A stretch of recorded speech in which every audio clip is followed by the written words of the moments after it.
So this is for Julie. Many projects recently have been sold to the city as a benefit to the city. And after the paperwork was signed, it was discovered that these projects would require city financing that was not expected when the city council approved. If you have been on city council, am I doing this right? Is that yours, Chris? That's yours. Okay. Would the need of additional funding from the city have changed your mind on approving the development? Why or why not? What are the ways council person could be able to stop this from happening in the future? Which specific project were you talking about, Chris? So she can address that. That was that your, that's Julie's done. My question. Okay. Oh, you're okay. I'm sorry. You're right. So that question is for you, Chris. Julie, where what specific one so he can address specifically for you? In regards to I believe that was the Hammock Creek, and then also the tiny homes down on Oak Crest. Oak Crest, okay. Chris? I guess my question would be, I'm unclear as to what financing Julie's asking about, because the city's not financing those developments. So I guess I just don't understand the question. Julie, you want to elaborate? Yeah. In regards to Hammock Creek, my understanding is that even though the developer said that they needed zero funding from the city, that the city manager had actually set aside $5,000, I believe, for improvements on the street. And then also on the Oak Crest tiny homes, after that had been approved, it was discovered that the city would have to pay $2,000 to run sewer to the Oak Crest tiny homes. And that was not taken into account when the city sold that property for $10 to the home channel. Did I help clarify for you, Chris? Okay. Well, I think providing sewer water services is part of being a city. And I don't think we should turn down a development because there was an expense for a sewer line. That's why the developers pay impact fees.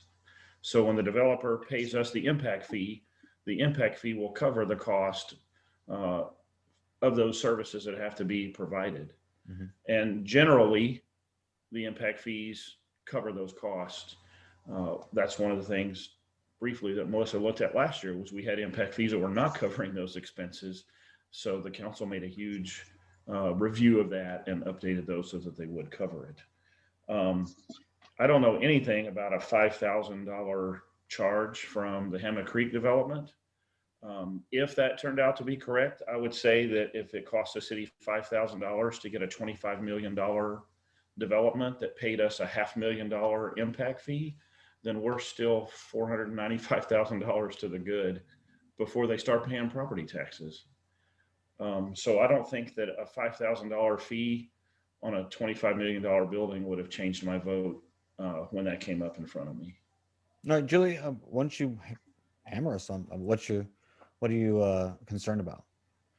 My main concern is that when these contracts come in front of the city council, that obviously there are terms of this contract that are not included in the contract. For instance, the $5,000 for street improvement should have been included so that the city would at least know that the city council would know when they voted, hey, this is also going to cost the city $5,000. The city should have known that the Oak Crest tiny homes would need $2,000 spent on sewer. So the fact that that was not included in the parameters before city council took their vote is a red flag to me that city council is not getting all the information included in every contract. And that greatly concerns me, because how are we to make educated decisions based on good information if we're not getting education and good information from the agenda packets, from the contracts, all of that. And then we also need to pay more attention to any foreseeable expenditures that might be needed. Again, when it comes to the Hammock Creek, the developer had said that they were going to cover all costs. So why would we then, if the developer says we're going to cover all the costs, why would the city have to pay any of that money to the developer? I also have concerns about the price for which those properties were sold in regards to the market for housing in DFW. As we discussed earlier, we have got a huge housing bubble. Everything's going well. My understanding is that houses in DFW are actually selling for $75,000 over the asking price. And so in regards to the Oak Crest tiny homes, when that was sold for $10, that kind of disappoints me. If all these other properties are being sold for much more, why isn't the city then selling it for a greater amount so that it can benefit all of the citizens of Kennedale? And again, that's the same for the project that was put in at 600 West Kennedale. That property was sold for $5,000. It's supposed to be turned into 16 homes or bungalows that are supposed to be worth, I want to say $300,000 each. Mhm. If that's really the case, why would the city have sold that entire property for just $5,000? And so I think that in these situations, we need to make sure that we hold the city administration accountable for the information that they're given, so that we can make good decisions for all of Kennedale instead of just selling things at the cheapest amount possible. So it sounds like you're just saying basically it's a lawyer approach, right? Like, why is it not in the contract? So my two questions to both of you would be, and we'll start with Chris, is one, how can the city prepare in the contract the unforeseeable, let's say $5,000, and I just don't know about that, so I can't even talk about it, but let's assume it's correct. How can they put that in the contract if it's unforeseeable? And then on the second question is it okay for, let's take the $5,000 example, the EDC land, that strip of land that's been there for God knows how long. Is it okay to sell it for cheaper, or I forget why it was cheaper, but to get the benefit of the taxes later to close the deal? Chris, I'll give you that first chance. Well, first of all, I would say the majority of land developments, there's no contract, because the developers is coming to the city for a zoning change or to present a plat or present an idea. There's not a contract that says on this day we're going to do this, on this day we're going to do this. It's land development doesn't work that way on our side of the business. Now, if I'm a landowner, Jeff, if it's your piece of land, you can get a contract with somebody, but cities don't do that generally. The EDC has done that on some of their properties, a development agreement. But if a developer owns a piece of land and wants to change it from residential to farm or to commercial, then they come in, they make their zoning case, they state what they're going to do. And as you see happen all over the country, occasionally you'll have a developer that says, well, I'm going to do this, and then they don't do that. But that doesn't mean that they broke the contract, because there's not necessarily a contract. Yeah. They state their intention. I want to change this zoning from commercial to residential. I want to build 3 residential homes or whatever it is. And then maybe they just build one, and then they sell the other half of the property. So And I believe the EDC land was unique. Like, I don't, because it's EDC land, that they could do that kind of rebate or whatever on there to encourage economic development and things like that. So, but the city stance has always been no tax reductions. We don't do the perks. We don't do the earmarks saying, hey, yeah, come on, we'll give you less taxes. I know the city stance and the mayor's stance on that has been, no, we would never do that. So to you, Julie, the two questions were to, do you think it's, how do we prepare, like you were saying, for those unforeseeable things where a city might have to pay $5,000 to get it done? And do you think it's okay if we make land cheaper to encourage that kind of growth? Can I answer the second part of that, Jeff, real quick? Oh, I'm sorry. Go ahead. That's okay. I would agree that when you have a tract of land that's been vacant, some of these have been vacant forever. The city's been here for how long, and there's still nothing there.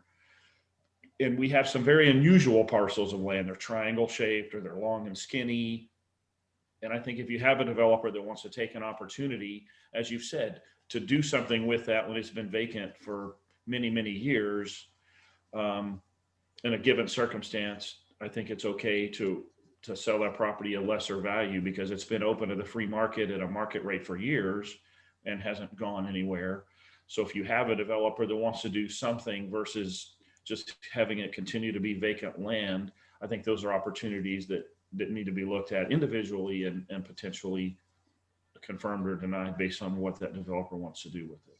But I'm not against it straight out. Okay, Julie? So first, I would like to disagree with you in regards to the city giving tax breaks to certain businesses. My understanding is that the city has given tax breaks to certain businesses, particularly one of which was Red's Roadhouse, which went in some years ago. And as we all know, that didn't turn out to be what we had all hoped it would be. Secondly, as far as Chris saying that there are not these contracts for the sale of property, the properties that I brought up were specifically owned by EDC, which means, yes, there was a contract that the city would have to sign with the developers, the people, the purchasers. That's correct. And so that The is village land of owned Hammock by the Creek- city. The village of Hammock Creek was on private property. That wasn't city-owned property. Yeah. That was a private land But sale. but The to be other fair, two the are on the EDC corner of property. Kennedale Parkway and Yes. Bowman was EDC land. That's correct. And that is yes. there is a contract there. So Yes. if there is a contract, the question is, how do we predict the unforeseeable? And as to the third point I'd like to make, when earlier you said, oh, this is a legal question, it's just about what should be in, the legalese in the contract. Well, it's not just a legal question. This is also a basic economics question. The idea behind economics is that you buy low and you sell high. And in these situations, what we can see with the EDC is that's the complete opposite of what happened. It was sold at a very low amount considering what that land was worth. Okay. So you think the EDC should make profit, or should they encourage economic development? So it should definitely encourage economic development, but it should not do that to the disadvantage of Kennedale residents. I'm sure that when we've got land that's selling at $75,000 above asking Yeah, price, acre. we Yep. probably could have gotten more than $5,000 on 600 West Kennedale, and we definitely could have gotten more than $10 over on Oak Crest. Okay. Final thoughts, Chris, on that? No, now that's a little bit more clarified. Can I ask a question? Yeah, please. Of Julie? So are you saying that you would be in favor of those properties continuing to be vacant? Because many of them have been on for sale for decades, undeveloped. So would you rather it be undeveloped, or would you rather that we take advantage of that we have a developer make a proposal and we accept that and get something, rather than have it sit vacant for an unknown period of time? I'm for the development of the property. What I'm trying to say is this appears to be a bad deal for the residents of Kennedale. Like, I think there could have been a better outcome had somebody shopped around the market to see what else was available. Does that answer your question, Chris? Okay. I think we disagree, and that's fine. I just wanted to know what. And I think it's hard. on it. It's hard, and I know some city council have learned this over the decade that I've been involved. When they come in, is that you can't really shop around for business. Business shop arounds for you. So it doesn't come from business out. Like, you can't be a city council and like call Walmart and say, hey, we want you here. They're just not going to take your call. No. The focus will be the city, and then Walmart will call you and be like, hey, we want to develop here. So it's not a two-way street. It's a one-way going in and not out. So that would then lead to the question that we had earlier about bringing business into Kennedale. And Chris had said that's not the city's responsibility to bring business in. But now he's saying the complete opposite, that yes, Kennedale needs to accept all businesses that comes in because they're going to build houses. They're going to build bungalows that, how can you hold both ideas at the same time?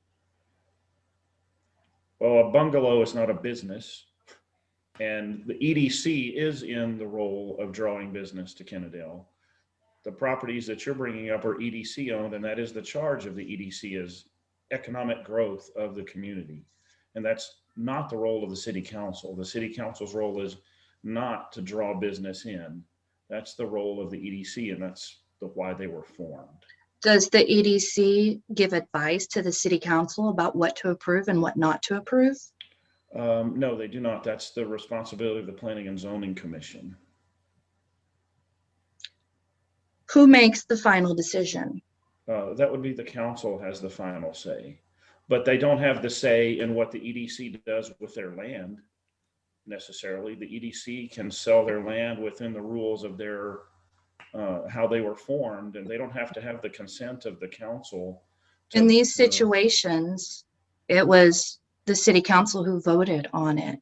So like that might not be the I believe case it was all a the zoning time. change though. And you don't hold me to that, but I believe that the approval, like the one on Bowman and Parkway. Based on the purchase agreements I saw, it looks like it wasn't just a zoning change. I think that's how it went before council, was the zoning change, which I believe is the only way it goes. But you're right. I think they're also talking about the contract. That I remember, I know the contract's not signed yet on that particular property, for example. So I know there's a contract involved.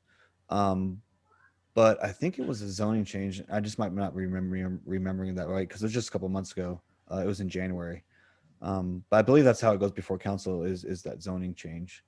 But I think we all agree we just want growth. It's just different approaches, and that's okay. That's okay. All right, so that was y'all's questions, and I appreciate it. It was very informative. So the last question, which is mine, and something dear to me, which is, COVID, shut the city down. The city's stance is still very fearful of COVID. They're resisting opening up right now. I believe Councilman Josh Altum is leading the charge of trying to get them to open up. So the question to you guys is that, do you think the city should open up and allow events, particularly once again, with all the COVID concerns? And this would be Julie. Yeah, no, Chris. This is to Chris. Because we started with Julie. So Julie. I thought you were going to give Julie the last word, but Julie gets the last word. So Julie, this is the last question. So it's you first. Yeah, I got it right. So I'm going first. Okay. No. Julie's going first. You're going to answer, and then you get to conclude first. She gets to conclude last. That's how it is. Sorry. So Julie, the question to you, my question, should the city open up, and should they start allowing events like Kid Fish and concert in the park? So I think that our country and our state has a long history of supporting and advocating for individual liberty and individual responsibility. I think people make these decisions every day about what risks are reasonable for them to take and which are not. We see that every day in a lot of people's behavior based on what medications they're willing to take over the counter, what they eat, when they exercise, whether they stay indoors or go outdoors. All those type of situations, we allow that up to the individual to determine what's best for them. And I think that's what the city should also advocate for. Leave it to the individual to determine what's right for them and what risk they are willing to take. Because again, as far as COVID goes, the risk to an 18-year-old is completely different than the risk to a 70-year-old person. So everyone should be at liberty to make their own choices, and then they will also be responsible for the consequences of those choices. But I think also that more or less COVID has run its course, and so I don't see any reason why the city shouldn't be able to start doing events. Chris? I think I would agree with a lot of what Julie said. The city has, have assets that have been purchased through money that was given to us by the CARES Fund to make PPE, dividers, hand sanitizers, temperature checkers. Yeah. All the things that go along with that, all the endless things we've all seen in different businesses throughout the year. And I would support, we may need some small restrictions. I mean, do we want 100 people on the library? Maybe not. Can the library be open? I think so. I think City Hall can be open, and people can come and go based on their individual preference. There may be some people who want to come in, and I don't know what the final decision of the council is going to be, but we'll pretend that it's a free world. So there might be some people who want to come in wearing no mask and no gloves and not wash their hands. And then there may be somebody who wants to come in with a mask and a shield, and that's fine. I think everybody ought to be allowed to make their own decision. And again, they bear the consequences of that decision, just like you get in your car every day to drive to work. The consequences of that are you might be in an accident, you might get a flat tire, you might run out of gas. And so I think that people should be within reason, should be allowed to make their own decision. And that if people want to go to Bark in the Park, that should be up to that individual person. I think at this time that the city should step aside and let everyone make their own decision and participate in events and activities as they feel is appropriate based on their circumstances. And again, kind of like Julie said, you may have a young family that's healthy, that everyone's been vaccinated, and you may be much more comfortable than if you're a family with multiple generations living in the same household and someone is compromised. And that family should be able to do what's best for them as well. So what I hear you both saying is, yes, Jeff, you should do concert in the park this year and go talk to the city about it. Yes. Excellent. I'll do that. And I couldn't agree more. I know somebody who's concerned about coming down here for a funeral, and she's just very afraid because Texas opened up. But I think Texans just were concerned about liberty. And now that we have our liberty back, we can make the best decisions. And I believe that Texas is very unique about loving the neighbor and being concerned about neighbor, especially here in Kennedale, that I've seen just in the last couple of months during the ice and everything, just how the community comes together and looks out for each other. So I think that we are big boys and we're big girls and we can make our own decisions, and the city should open up. And especially since we're paying for services that a lot of us just haven't been able to get, for example, internet at the library. A lot of people rely on that, and printing. I needed that recently. My printer broke. I needed to go to the library to print. So I agree with you guys both. I think it is time, but I think the city, is taking precautions, uses that some people, that PPP money you were talking about, Chris, and have those precautions, leave it out just like Walmart. Those still leave the little hand sanitizer out for everybody. And I see people still wearing masks, going in and out of places, and I do see people who don't. So I just think it is a self accountability. If you're afraid, stay home. If you're not, then it's on you. So again, I just want to thank you. I'll let you guys close, but first, thank you to both of you for doing this with me. I really appreciate it. I love the back and forth chatter we had. I think we really did get down to the gritty nitty gritty with y'all's points, and I appreciate you taking my side questions on those. With that being said, Chris, you take as much time as you want and give a close. I just appreciate Jeff again for giving us this opportunity. We've had to kind of roll with the punches the last couple of years and look at things differently and use different formats to reach citizens. I appreciate you, and Julie, I appreciate you coming out and talking with me. It was nice to hear your point of view, and I think we agreed on probably more than we disagreed on.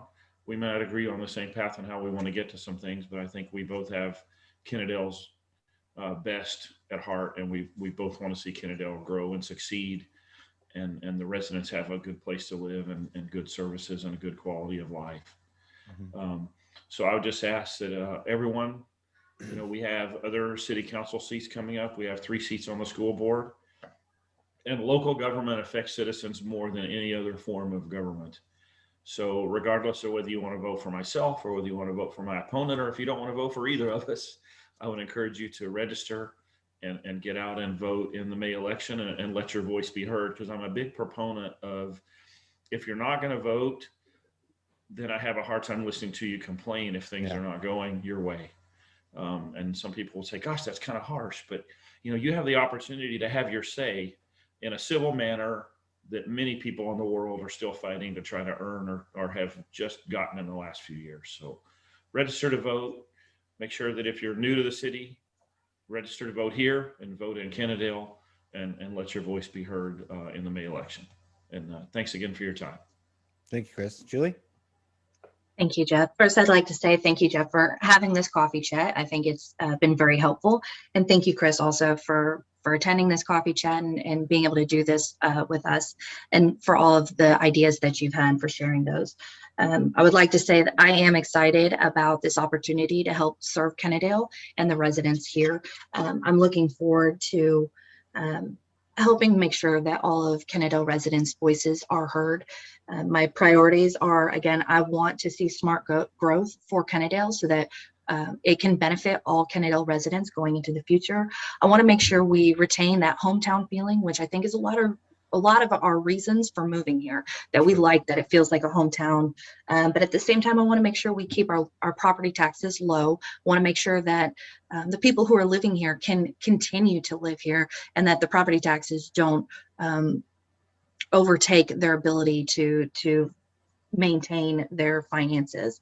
And so with that, I would just like to make sure that we are all able to go forward and for everyone in Kennedale to be prosperous.